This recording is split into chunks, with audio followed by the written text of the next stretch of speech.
My name is Marge Foti. I'm the CEO of the American Association for Cancer Research. And AACR, as some of you know, is the first organization ever devoted to cancer, and it's the largest organization in the world devoted to advancing cancer research and progress for the benefit of cancer patients. I wanted to just say at the outset, having seen that video, and I hadn't seen it before now, that this kind of video would never have been possible 10, 15 years ago, as has been said. Certainly early in my career, and I've been doing this for decades, we could never present this kind of hope to patients. And now we see so much progress, so it's really thrilling to be able to stand before you and to extol the virtues of research for the benefit of all of us. So thank you for joining us today, and for being here to be part of the release of the AACR Progress Report 2015. This is the 5th year that the AACR has actually produced the Cancer Progress Report, and we're extraordinarily pleased that during this 5-year period, definitive progress has been made. There's a lot of progress going on right now in New York City at our cancer immunotherapy meeting, where 1,400 people, it was supposed to be 600, but 1,400 people are registered to actually listen to what is happening in cancer immunotherapy. And by the way, 400 on the waiting list. So you can just imagine the excitement surrounding what is happening in this field just by looking at that field alone and what its potential is for the future. This year is no different than prior years. There's incredible advances that have been made against cancer, and the result of the dedication and the hard work of researchers in the United States and all over the world, and it's made possible by the leadership of our policy makers on Capitol Hill. But as you know, the other side of the coin is that in the face of this extraordinary progress, we cannot forget that nearly 1 in 2 men and 1 in 3 women will face a cancer diagnosis in his or her lifetime. And this year, 1 American will die every minute of every day from this dreaded disease. Cancer also remains, the leading cause of disease-related deaths among children in the United States. And it seems to be at the current pace that we will be facing it as the #1 killer in the United States and globally in the near future. These are sobering statistics, and they remind us that cancer remains a significant challenge and that we urgently need to do more to change the face of cancer. My sister is an 18-year ovarian cancer survivor. She's one of the lucky ones.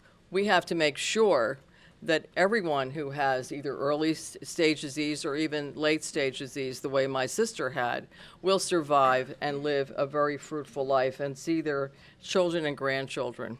By the way, she has 8 grandchildren that she would never have seen had it not been for science. So while a key focus of the AACR Progress Report is to celebrate the extraordinary successes that we've made in the past year, it also highlights why more research is desperately needed to conquer this disease that affects so many. And as one example, it's estimated that 1.7 million people will be diagnosed with cancer this year, and 589,000 individuals will die from some form of cancer. As you will hear today, we are truly in an era of amazing progress and promise. But we will not be able to fully realize this promise without the robust, sustained, and predictable support of the federal government in the form of investments in the NIH and the NCI. Since 2004, the National Cancer Program has effectively lost 25% of its funding, which was underscored in the video, when taking inflation into account. This is slowing the pace of innovation, and it's jeopardizing the health and well-being of our citizens and future generations. In addition, these cuts are having an adverse effect on the cancer research workforce. Those of you who are out there hiring individuals know that when we put out a call for a scientific administrator or a scientific writer, we have no problem getting hundreds of applications for our positions that are not at the bench or in the clinic anymore. And people are leaving their work, leaving their good work to take on other challenges, which is great, but indeed, it's not exactly what they were trained for originally. And so we need to change this picture, and we need to do better for our patients. And we must do that now. Of course, our patients are the ultimate beneficiaries of these investments, and the AACR is very grateful to the individuals and their loved ones who generously shared their experiences this year in our report. Their personal stories put a face on the individual struggles with cancer that occur every day throughout the country and around the world. It hits all of our families. It affects our minds. It affects our time. It affects our demeanor. It affects our health. Those 6 of them are here today, including 2 who are participating in the briefing this afternoon. I'd like to mention their names: Janet Klein, Lori Kufari, Donna Fernandez, Sergio Ramirez, Jay Steiner, and Marianne Anselmo. Moreover, at this special event today on Capitol Hill, we would like to specifically acknowledge and thank Congresswoman Rosa DeLauro and Congressman Tom Marino, both of whom shared their personal experiences with cancer in this year's report. All of these individuals I've just mentioned are role models because of their fortitude and their perseverance in trying to help not only themselves get through such an agonizing period of their lives, but also help others with their battle against cancer. I would hope that those 6 who are in the audience and Congresswoman DeLauro would stand to be recognized for your commitment to further advance cancer research. Please.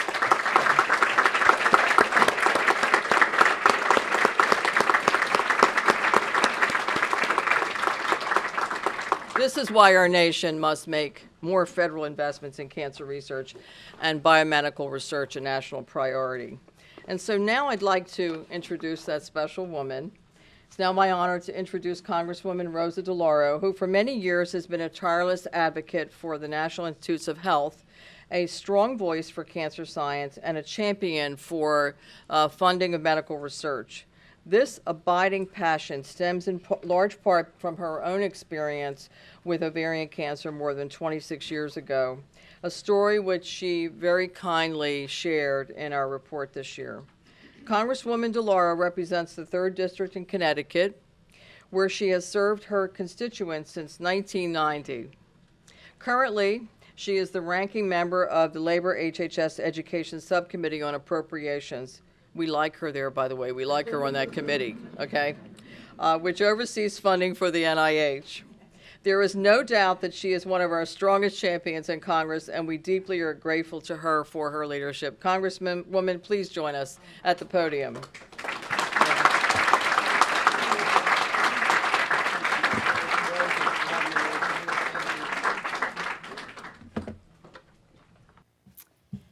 Thank you very much.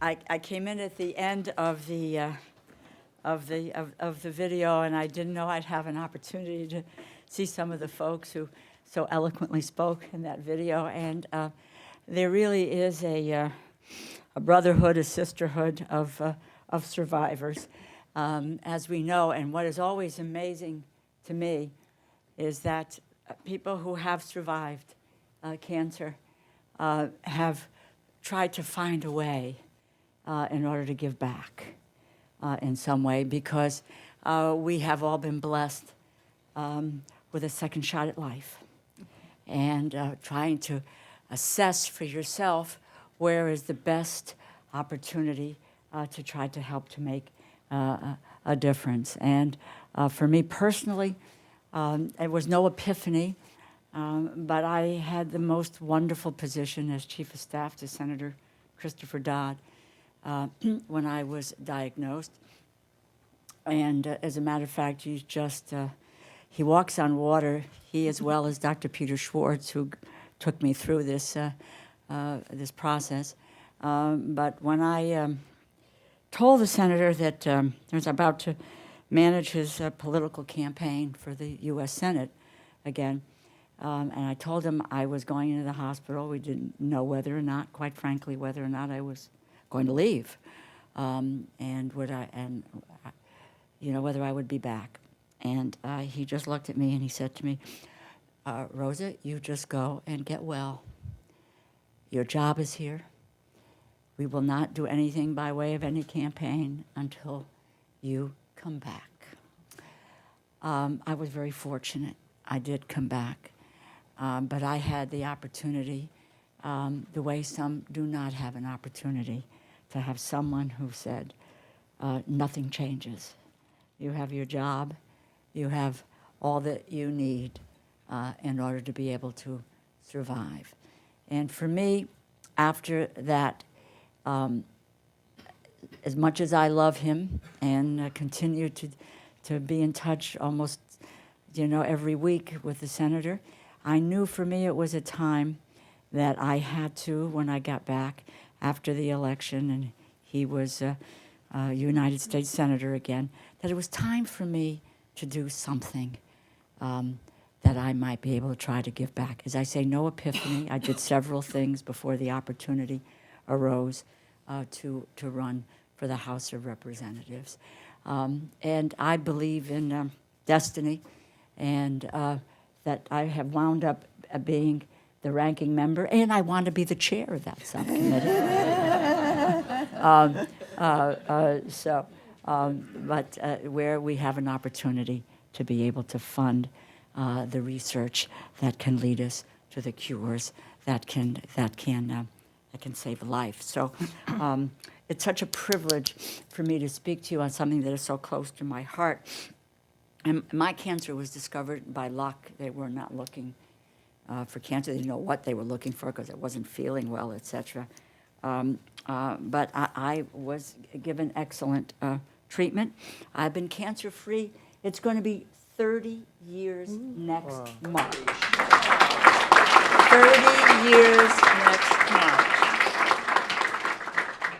And my husband and I are going to celebrate that, because we all know, those of us who have been that diagnosis, that you teeter, when you get it, you don't hear anything. There isn't anything that a doctor or anybody else is saying to you that you hear. You are just trying to cope with whether or not, it's your mortality is profoundly in front of you, so that you don't know. And you laugh, you cry, you do all of those things. And I won't use the phraseology, but it was one evening after a lot of crying that Stan, my husband, and I just looked at one another and just said, blanket, I'm going to make this. We're going to barrel through.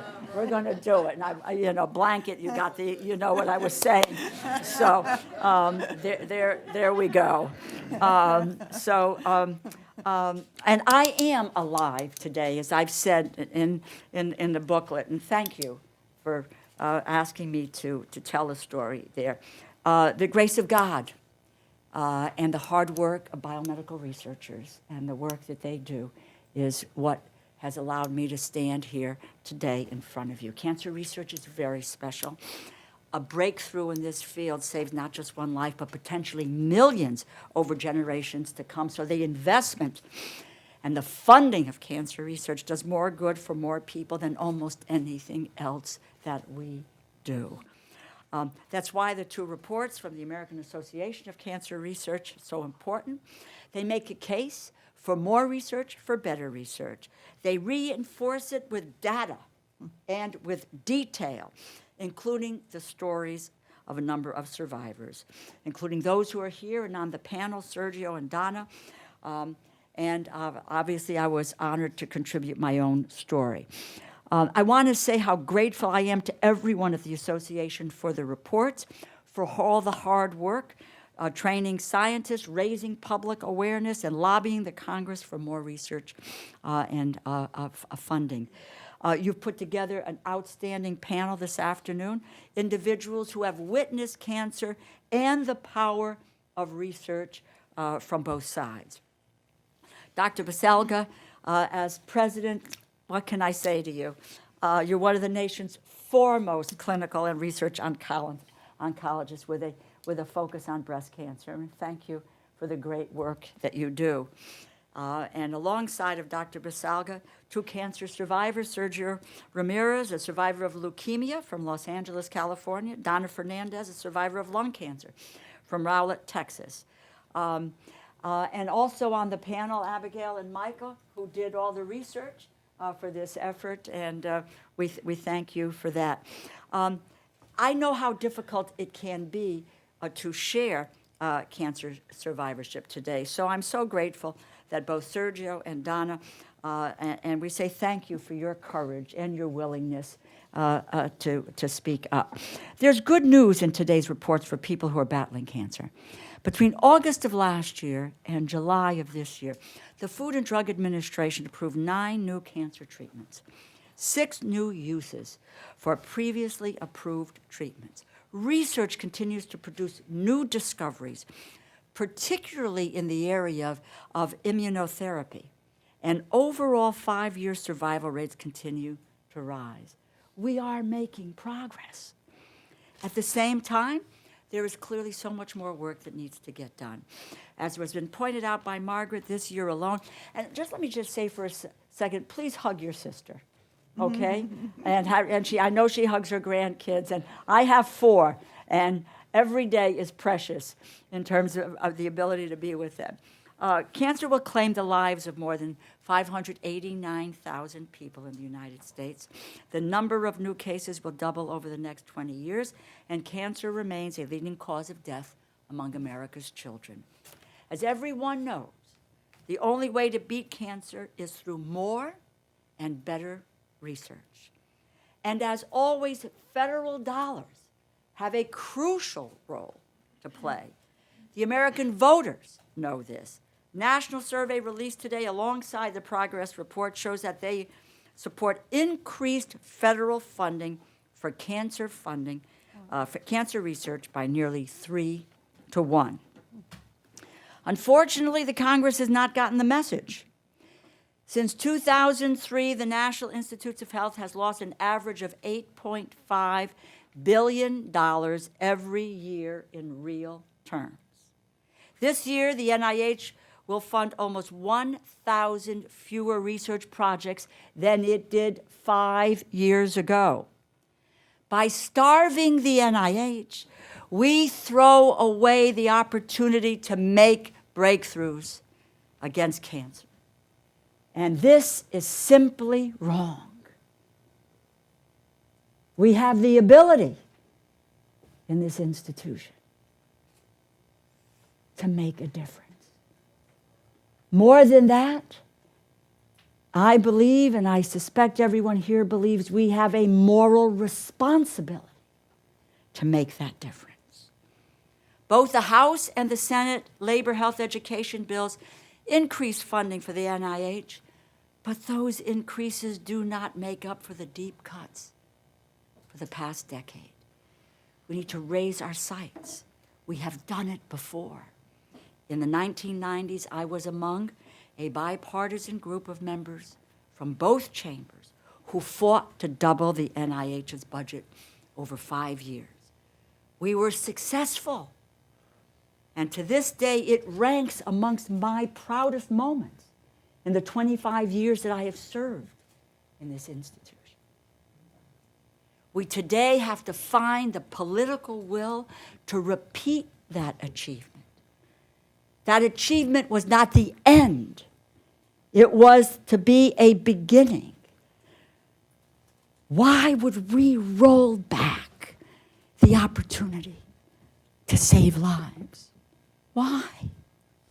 Who are we? Where are our values? The activists and the advocates in the room here today have a crucial role to play in changing this debate and of making a difference. My message to you today is keep up the pressure. Keep holding events like this one. Keep calling our offices. Keep writing. Visit the offices. Go to district offices. It's wonderful to come to Washington, D.C., and I applaud you for being here. But there's nothing like going to a district office for a member of Congress in some numbers. I know when that happens in my office, Jennifer, who is the chief of staff there, picks up the phone. She says, Rosa, We have 15 people in the office. This is what they're thinking about. This is what they want to know. Make your voices heard. And you know what? Don't take no for an answer. We can find money for a lot of things, and we do. Make them understand that you're watching what they are doing and finding the money for biomedical research, for cancer research. And you are going to hold them accountable for what they do and how they vote. Together, I believe this deeply, and I will continue to fight every day to increase those dollars. Because as I said, this is very close to my heart. Together, we can make sure that there are the federal dollars that are flowing once again. We need to have, and we need to have folks here have the political will to get it done and to understand this in the myriad of priorities that we face as a federal government every day. There is no higher priority than helping to provide the gift of life. What a high calling that is. And we have the resources, and you can help to force us to do it. You are the wind beneath our wings. I thank you so much for allowing me to be here with you today.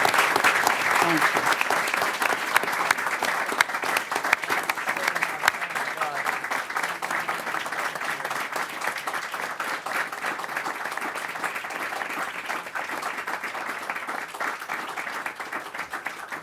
Congresswoman, you took my breath away and everyone else's in this audience. Thank you so much.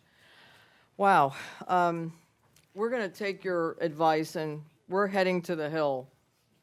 Please, storm the Not to the hills, we're heading to the Hill this afternoon and tomorrow. Thank you so much. train together. Wow. So, thank you. After those wonderful remarks, and we're all totally on that same page, I would now like to turn the podium over to AACR President, Dr. Jose Bazelga. Dr. Bazelga is Physician-in-Chief and Chief Medical Officer at Memorial Sloan Kettering Cancer Center in New York. He is arguably one of the most prestigious physician scientists in the world in this field. He is admired and revered because of his major contributions to the development of targeted therapies for the treatment of breast cancer, and has also laid the groundwork for ongoing clinical investigations, clinical trials, targeting additional pathways. We are extremely grateful to him for the expertise and the leadership that he brings to the AACR. We are so fabulously excited about his presidency because he is inspiring us on a daily basis, and I want to say that we really appreciated his time, not only his ongoing time, not only as president of the AACR, but also chair of the writing committee for the progress report. Please welcome Dr. Bazelga.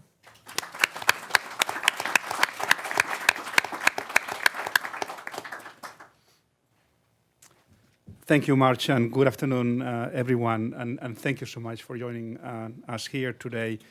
It is a true privilege to be here, not only as the AACR President Society that we all adore and is so important in our fight against cancer, but also as the Physician-in-Chief at Memorial Sloan Kettering Cancer Center in New York, as a researcher, and as a breast cancer specialist. And I take pride that I have the chance to take care of patients on a weekly basis, and that keeps me grounded.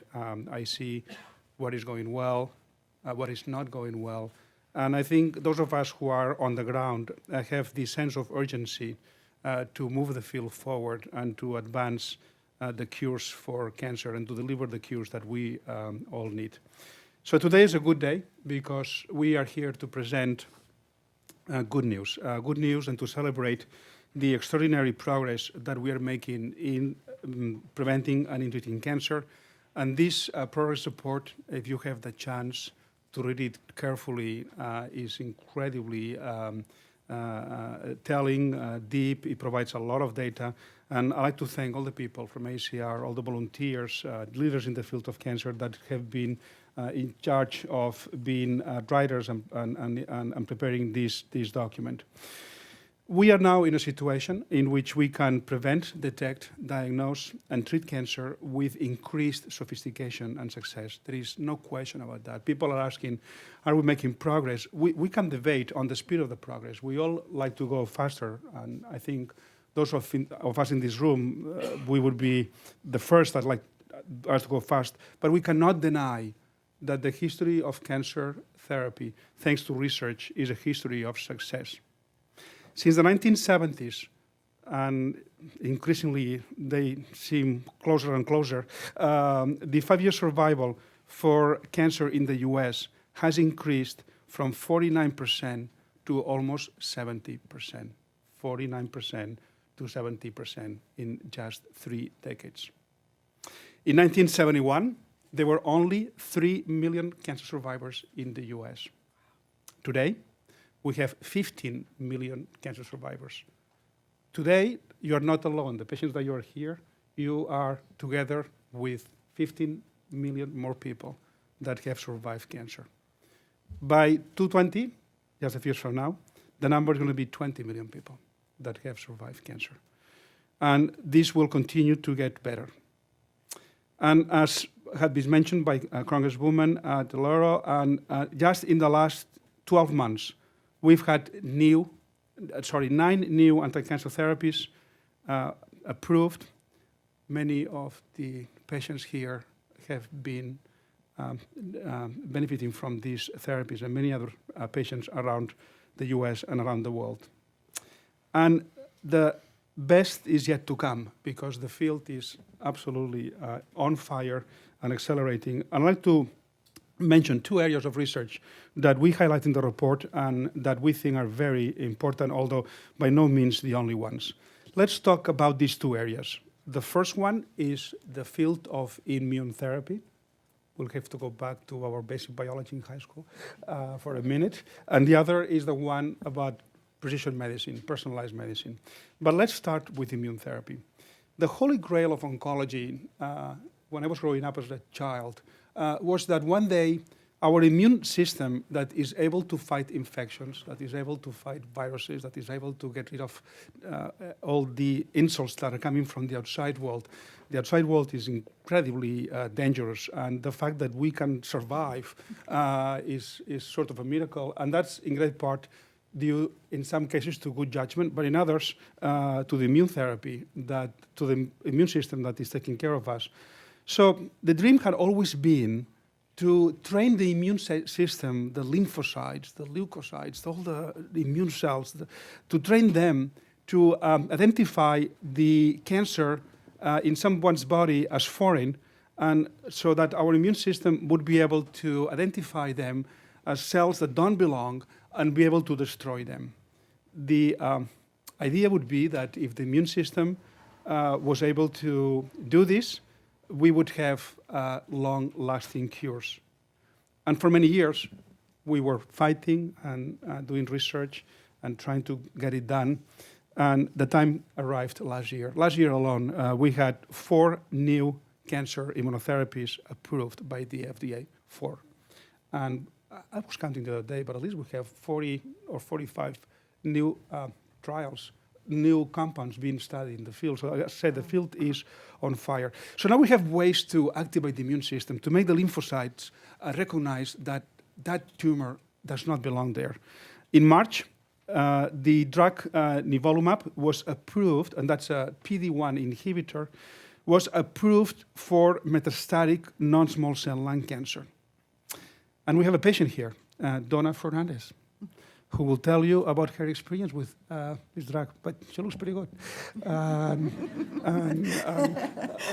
And we are excited because this drug has really changed the game for lung cancer in just 1 year, and many more to come. And we also hear from Sergio Ramirez from Los Angeles, who did benefit from also a very exciting therapy, blinatumomab. We need to do better with the names. Blinatumomab. That was approved in December 2014 for the treatment, as he said so clearly in the video, and as he will tell us, for a very complex type of leukemia, a precursor B-cell ALL. So immune therapies are here, and we also have CAR T cells in the making and other approaches. Now, the other part is the concept of precision medicine, and we are excited. Basically, what we have today, we know that cancer is a disease of the genome. We know that every single tumor is different, that every tumor has mutations, that these are alterations on the DNA. The DNA is the software of our cells, where genes are being synthesized and proteins are being produced. And so these gene mutations are unique to each cancer, and these gene mutations are the ones that are causative of the majority of tumors. Well, we now can sequence our patients' tumors routinely. The first one that was sequenced was incredibly expensive. Today we can sequence that just for a few $1,000s, and we can do it in less than a week. And we can do that as routine clinical practice. And that enables us to a number of new therapies that are specific for that particular gene mutation. So the matching of a particular therapy against a defined gene mutation, that concept is the concept of precision medicine. And this is going forward with multiple examples. For example, there was a number of lung cancers that had mutations in ALK, in BRAF genes, and now we have therapies that work. And these therapies in thyroid cancer, in melanoma, in breast cancer, in leukemia, etc. And these therapies also have one advantage, is that they are far less toxic than chemotherapy because they are targeting the specific genes. So basically, this is the essence of precision medicine, and is the concept of developing and deliver the right treatment for the right patient with the right dose at the right time. So that also enables us to do combination therapies, because we are beginning to understand that sometimes it's not going to be enough to treat with one drug. We will need to use more than one. And I think that, again, the number of examples are multiple. I'd like to share one with you. This year in February, the FDA approved a drug for breast cancer called palbociclib in combination with an anti-estrogen called letrozole. This drug has saved the lives of many women. A woman like Janet Klein, and her story is featured in this year's Cancer Progress Report, and she's here with us today, and thank you also for coming. The story of Janet, from what I know, is classical in many ways. Diagnosed years ago, 2005, with early breast cancer. It was hormone sensitive. She did all the right things, the surgery, the hormone therapy, everything was looking good. And then a few years later, the tumor came back. And at this time, it had spread to different parts of the body. And she was lucky at that time that her tumor was eligible for a new drug that was not been approved yet, that was in clinical trials. It was called palbociclib. Palbociclib is very elegant, a very elegant concept. It's hitting what we call a cyclin-dependent kinase 4 and 6. And this is a drug that prevents the cells from cycling, from dividing. And this gene is incredibly estrogen receptor dependent. So it was an option. I don't know the details on how this was proposed to you and how brave were you to say yes, but you did the right thing. And also from what I've heard, 9 months later, you had no signs of disease, and you are here today, 5 years later. So, Janet, could you please stand up to be recognized?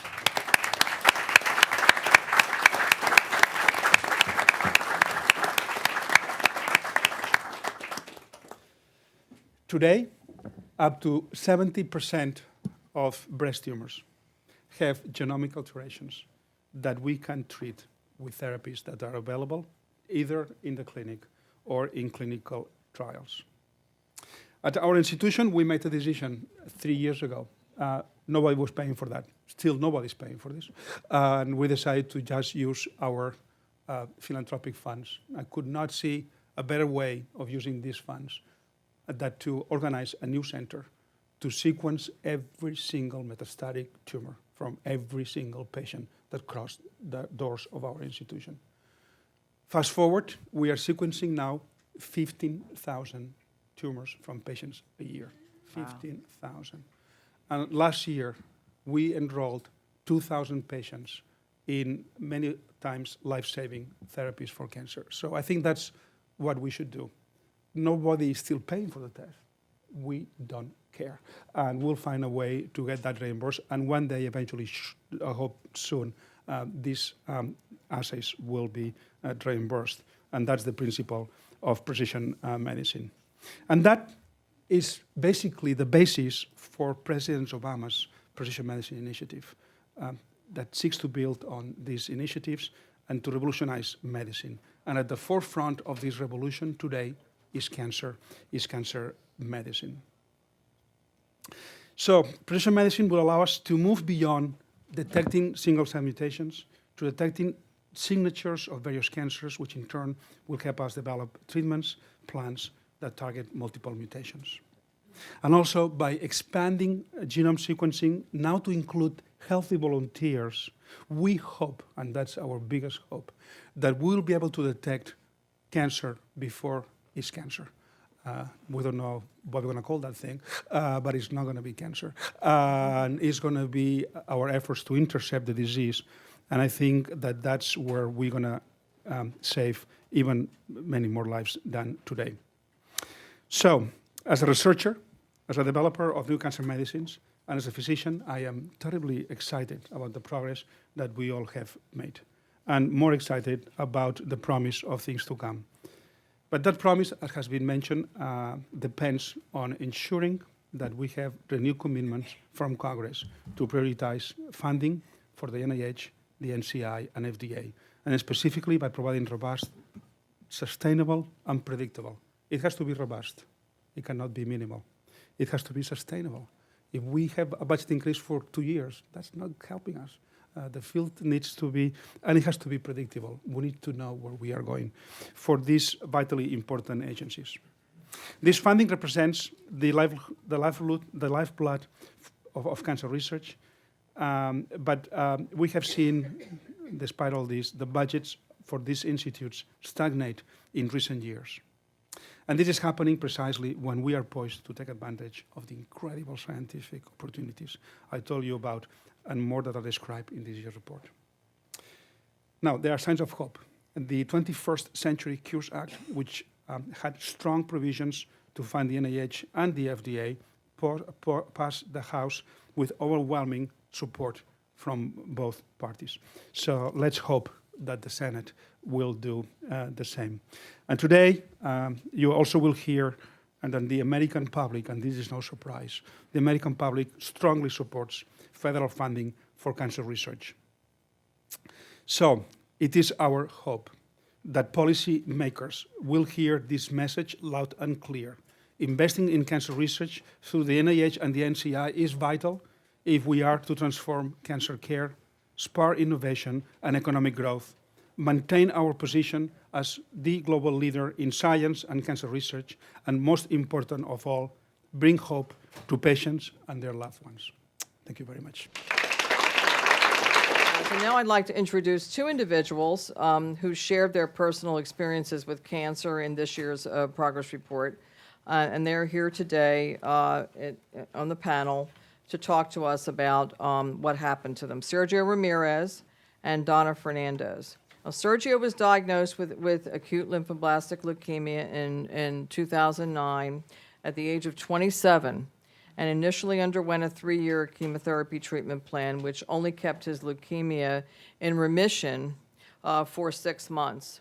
He then enrolled in a clinical trial, as Jose mentioned, for blinatumomab, and following continued treatment and a stem cell transplant, he has now been cancer-free for over 3 years.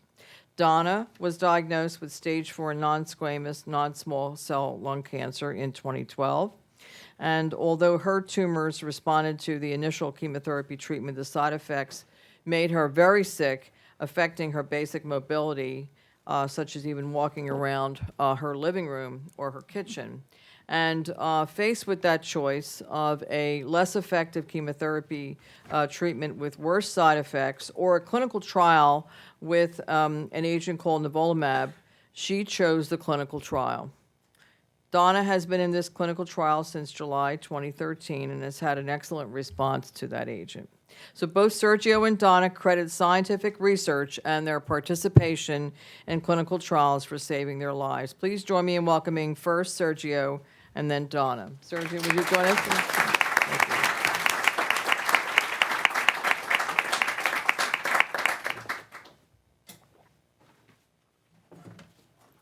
Good afternoon. I would like to start by thanking my Lord and Jesus Christ, my Savior, the AACR, and everyone who made my being here possible. My name is Sergio Ramirez. I am a father of 3 boys. I am a survivor of leukemia, ALL. I was diagnosed with leukemia in June of 2009. Being diagnosed with leukemia was very terrifying. I was ignorant to the illness. I went from being a healthy person, living a normal life, to being sick and being secluded from the world around me.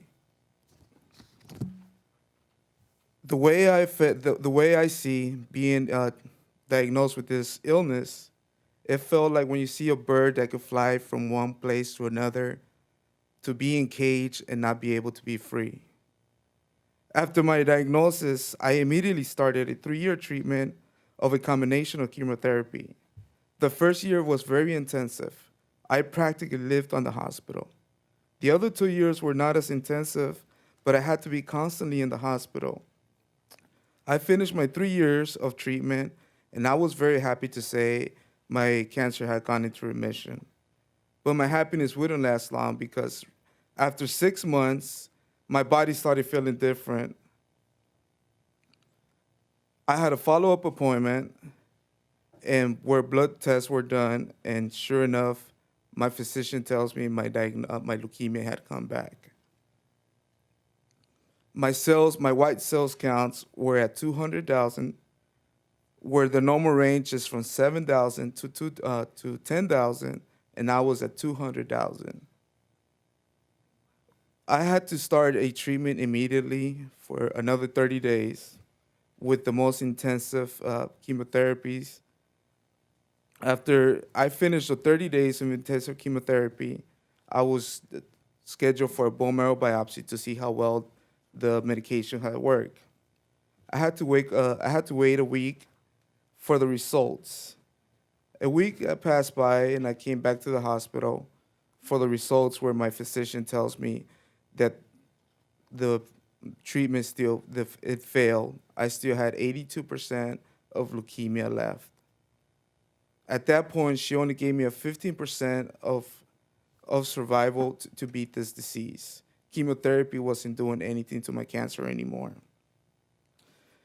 The only thing I remember was my family, my boys. I heard my physician talk to me, but I wouldn't comprehend what she was saying because I went into a state of shock. So she tells me she has a great friend, a great doctor, that's doing a clinical trial. His name is Dr. Stein, and that I would be a perfect candidate for this trial. And sure enough, I didn't hesitate to say yes, hoping for the best. I was willing to do anything, hoping for the best. My case was transferred immediately to City of Hope, where for the first time I met Dr. Stein and his team. I immediately was introduced to blinatumomab, where I learned all the pros and cons with this new treatment.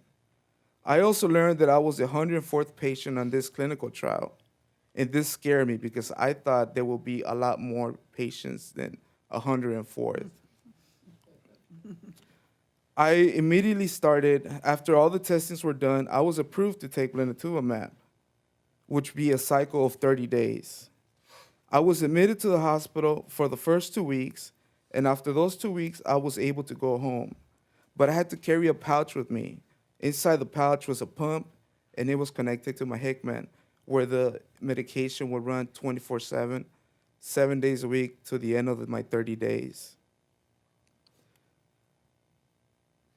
After I finished my 30 days, another bone marrow was done to see how well blinatumomab had worked. In 2 week, in 2 weeks, the results had to be. I was waiting to get the results, and I was very anxious because that week that passed by, it was the last. I would think it would be my last chance to survive. I was very anxious. I couldn't sleep. I didn't know. I didn't have much stress. The day of the results came, and I went into the doctor's office, and I know the results were good because as soon as I saw my doctor walked in, he had a big smile on his face. He walked in and he told me, "Mr. Ramirez, your cancer had gone into remission." That was one of the happiest days of my life. From being given a 15% chance, it gave me a new hope. It gave me new hope.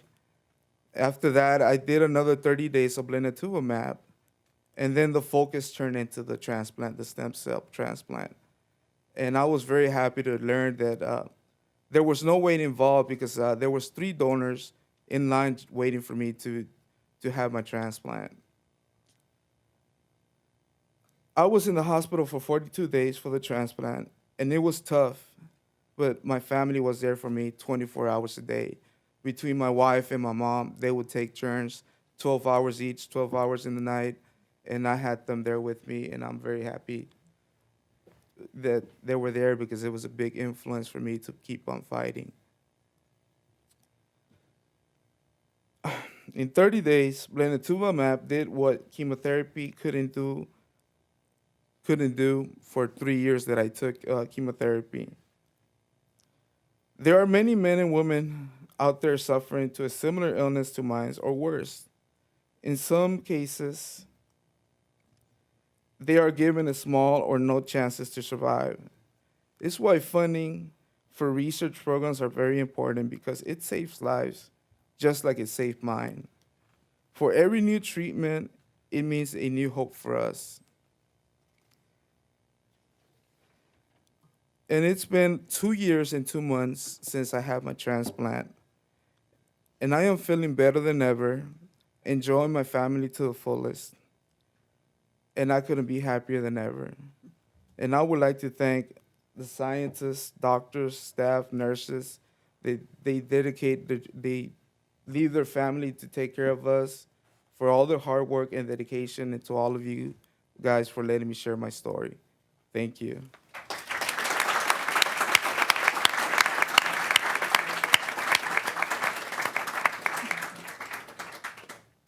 Good afternoon. It's a tremendous honor for me to be here.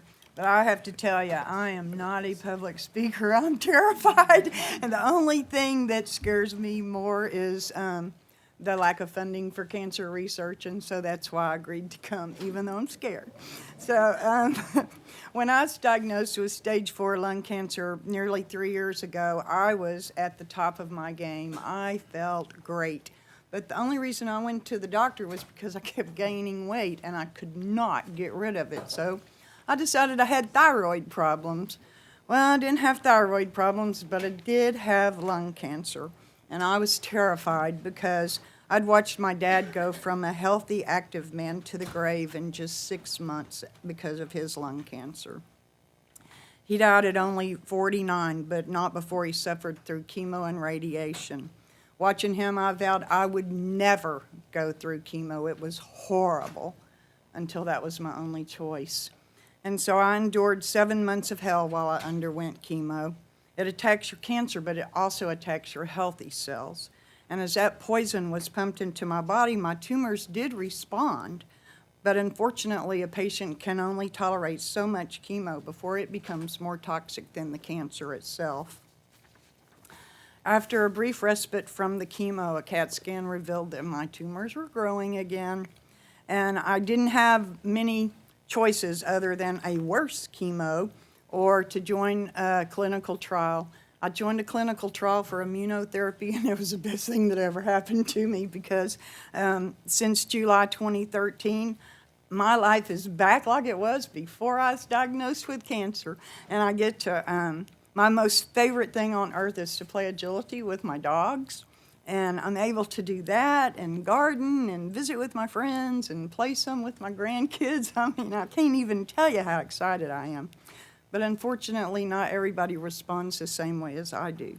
I'm the only person left in Dallas in this clinical trial because everybody else has had to drop out.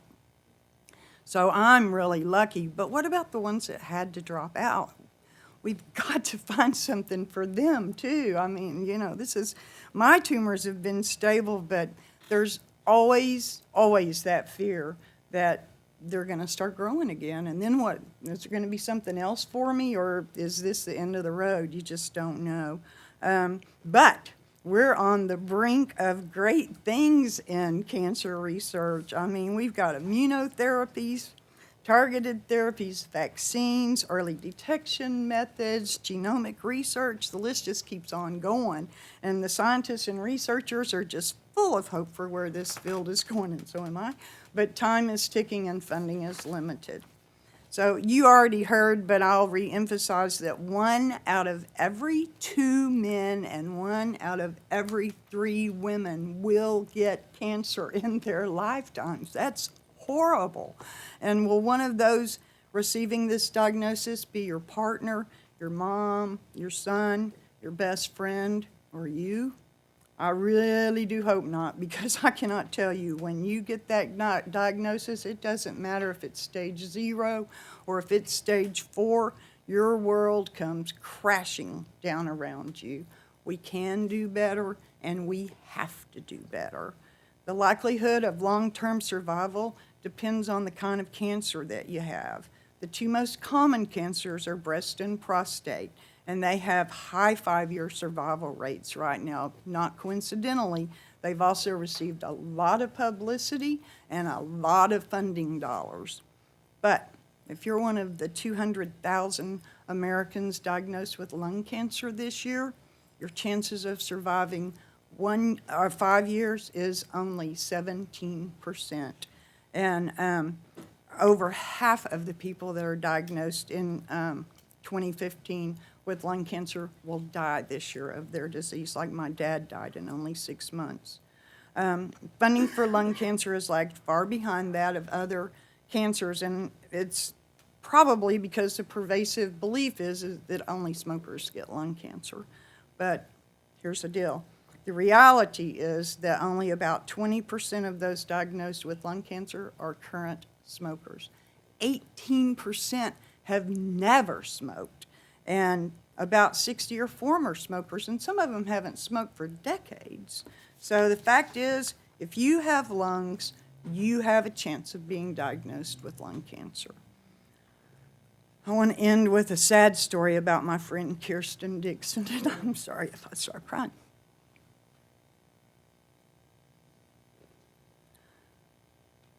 I'm going to try to tell you the story about Kirsten. She sought medical attention for a persistent cough. I'm sorry. She didn't fit the profile of somebody that would have lung cancer. She was only 19, and she wasn't a smoker, and she was an athlete. So nobody looked for cancer. I'm so sorry. Despite a valiant fight, she died in July at only 20.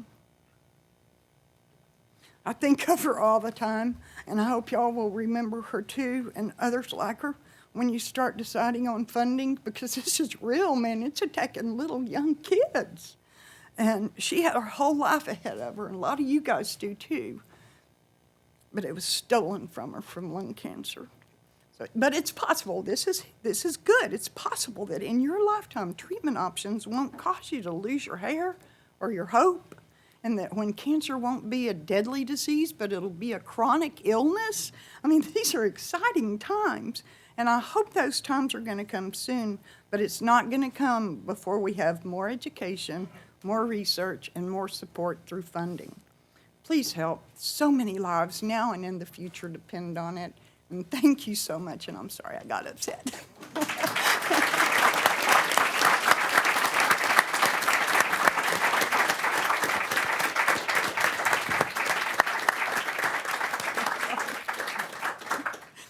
Thank you, Sergio and Donna, for sharing your personal journeys with cancer with all of us today. So now I just wanted to say that, you're living proof that great things are happening. The power of cancer research is there, and the impact that federal investment in the NIH and NCI has on patient lives is just remarkable. So let's keep it up. Thank you for making that message known, and I know we so totally agree. So now we're going to switch gears slightly and share with you the exciting results of a recent survey of a national cross-section of 1,000 registered voters. The AACR commissioned this poll in July, and we're pleased to partner with Hart Research Associates, experts in polling. Here to present the data and the results of the poll is Abigail Davenport, a partner at Hart Research Associates. Abigail is joined by her colleague, Micah Roberts, also from Hart. I just wanted to say before they get up there and present these data that we were very anxious to have these data, to compare these data against what we had actually collected in the year 2000 and also in 2003, and it was exciting to see the results. So, Abigail, thank you. That's all I need to do. Great. Well, thank you, Dr. Cody. Thank you, Dr. Baselga, all the survivors that are here. Donna and Sergio and everyone, your stories are really powerful and amazing to hear, very hopeful. I'm going to now talk about some exciting findings, but sort of pales in comparison to the life-saving that's been happening and that you've been talking about. So we did a survey, and Micah Roberts and I did the survey together. He's with Public Opinion Strategies, which is a Republican polling firm. I'm with Hart Research, which is a Democratic polling firm. So we had a bipartisan team of researchers conducting the poll. And we were really pleased to have the opportunity to do this on behalf of AACR and to hear what American voters are thinking about federal funding for medical research, including cancer research.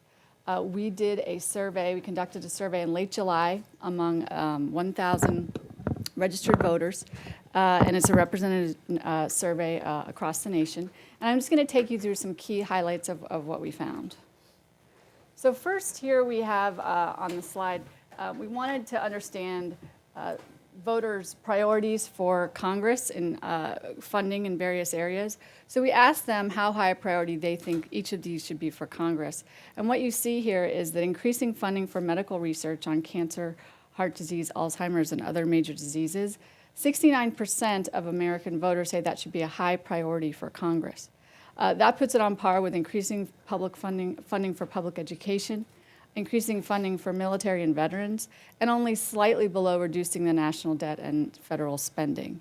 There are obviously a lot of priorities that voters have for funding, but this is among the top ones. There are some that fell a little bit further down the list in terms of the priorities that voters have. Increasing funding for medical research across these various diseases is bipartisan. It's among the top 3 priorities, regardless of party. It's a little bit higher in terms of the priority that Democrats place on it versus Republicans. But still, it is among the top 3 priorities that we see overall.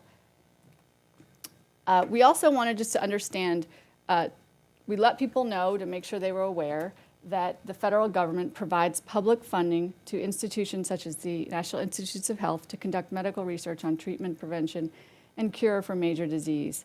And we asked if people favor or oppose the federal government using taxpayer dollars to fund medical research to fight diseases and improve public health. 81% of the American electorate says they favor this. Only 12% oppose. In addition, you see that 49% strongly favor.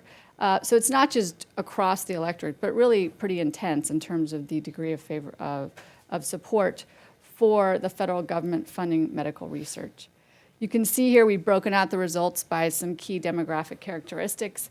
It's pretty broad across. There are some differences by age.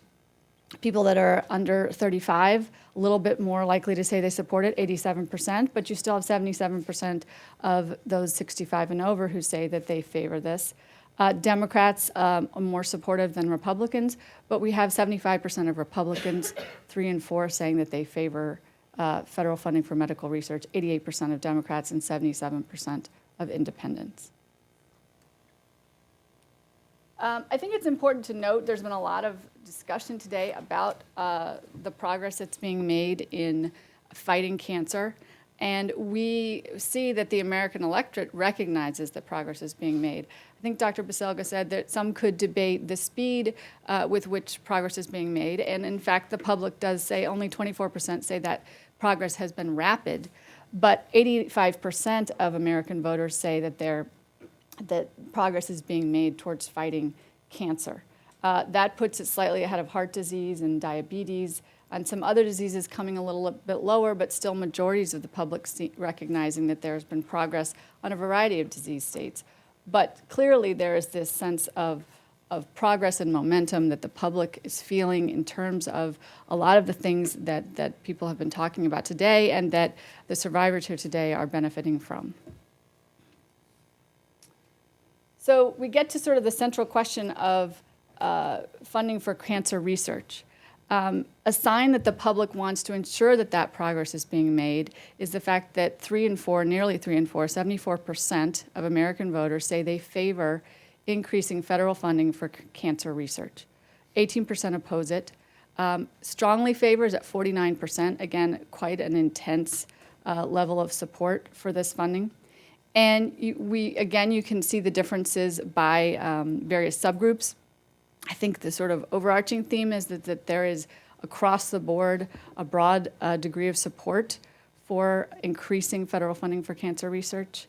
That is slightly higher among Democrats than it is among independents, 87 to 71, and then 63% of Republicans. So there are some partisan differences here, but still the majority, even among Republicans across the nation, saying that they support increasing federal funding for cancer research. There's a little bit of a difference, women a little more likely than men, younger voters a little more likely than older voters. And interestingly, if you look at the bottom of the chart on the table there, those who think that there's been rapid progress in treating and fighting cancer, 78% of them say that they favor increasing federal funding for cancer research. That's higher than those who don't perceive any progress.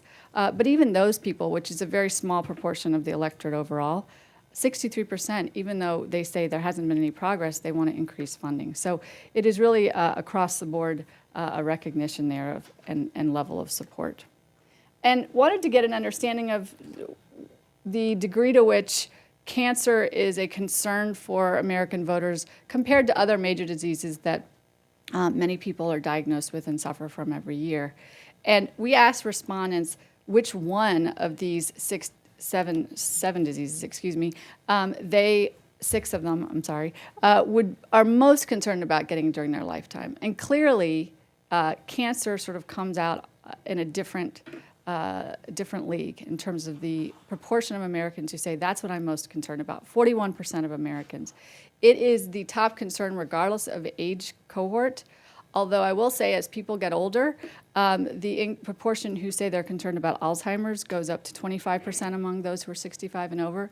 But even among seniors, more seniors say they're concerned about getting cancer, 35%, than about getting Alzheimer's. So it is among the concerns people have about their health, cancer is the disease that they are most concerned about. I think what's important and maybe not surprising as people think about it is how cancer really has touched the lives of most Americans.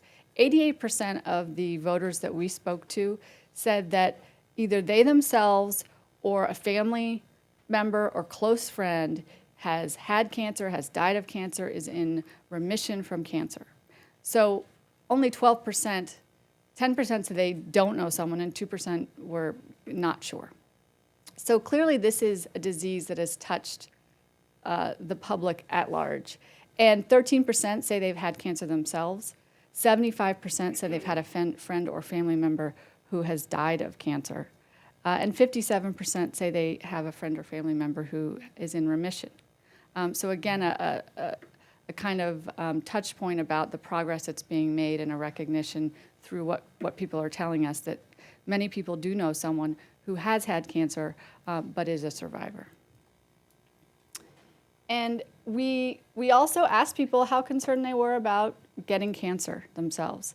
68% say, I'm concerned about getting cancer myself. 26% were very or extremely concerned, but 68% were at least somewhat concerned.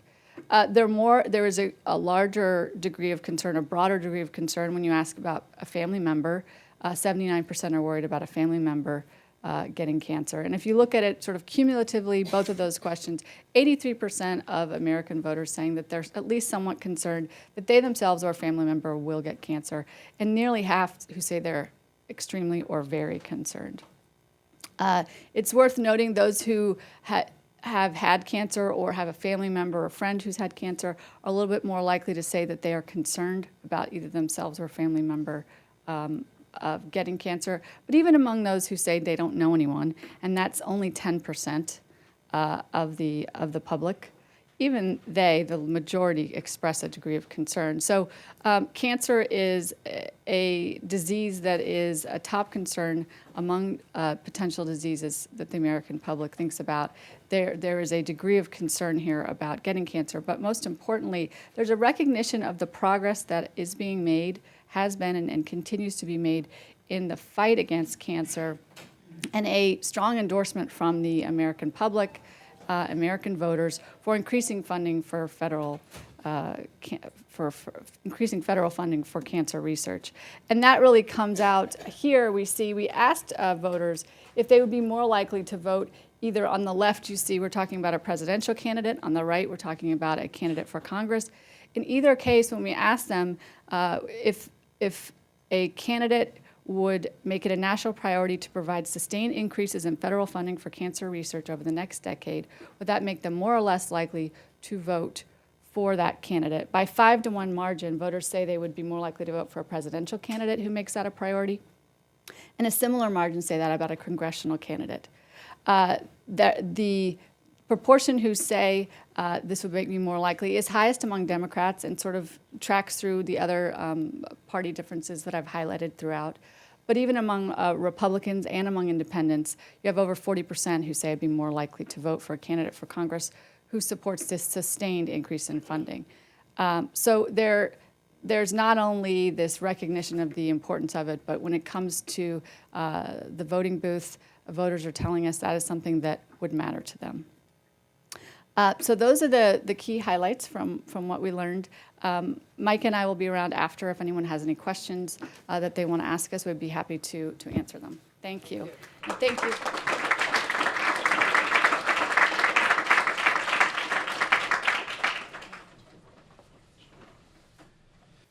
So thank you very much, Abigail, for these very interesting results and very important results indeed. So I'd like to close this session by thanking all the speakers, especially the cancer survivors and those of you in the audience for taking the time to join us today. The personal stories that we have that have been shared with us today are a testament to our progress against cancer. And Donna, your message is clear. We are not there yet. We get that. Okay, it's both. We're making progress, but we have a long way to go. And in this regard, the AACR pledges to continue to urge members of Congress to work together in a bipartisan fashion to provide significant funding increases for the NIH, the NCI, and the FDA. And we will also underscore the importance of cancer research and biomedical science when we visit the White House at 3 p.m. today, right after this briefing on the cancer progress report. As a nation, we must prioritize investments in research, for our federal government can do no better than to invest in these vitally important agencies. So thank you very much for coming.